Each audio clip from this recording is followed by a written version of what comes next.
1915 թվական 24 ապրիլի երկինք ու երկիր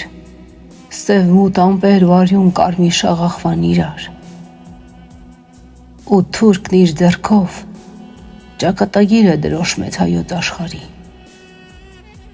քաոս էր տիրում գիշերով քնած անզեն հայերին քնած էին մորթում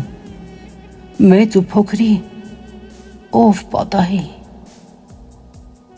գիտնականի ու բժշկի, որ երեք էր իրեն բուժում ու հայերին գետը քշին, ծեր ու մանու գետում խեղդվան ու հայերին ողջ այրին ու մոխիր էլ չմնաց անգամ ու հայերին ողջ թաղին, որ գերեզման չունեցան ու շատերին քշին սարեր ու սարերից ցած գցեցին ոմանք մեռան ճանապարհին աղջիկներին բռնաբարին ծնողների աչքի առաջ ու շատերին խաչին գամին ով հայ էր հայ էր միայն ողջ մնացած հայը թաքուն բռնեց օտար գաղթի ճամփան դուրը կողպած, սեր ու ընտանիք, մահն ու կյանքը իրար ձուլած ու հուշ միայն, մի բուր հողը, կամ տան բանալին ծոցում պահած։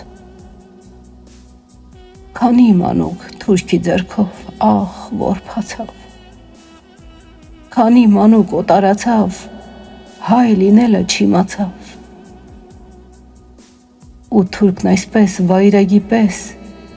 մի ողջ ազգ 1,5 միլիոն գամեց սյանը բախտի խաչին ու աշխարհն է շատ խորը քնած բայց ես հիմա հարցեր ունեմ հարցեր տալու այս աշխարհին ով է տեսել լճեր սարեր վանքեր գերեն որ թուրքը գերեց իմանին, վանա լիճը, մասի սարին հարցնում եմ, ով կարող է չծնվածին մորթել անգամ մոր արգանդում միթե չկա այս աշխարհում ուրիշ ազգեր ապաշխարող, մոմեր վառող, վանքեր սարքող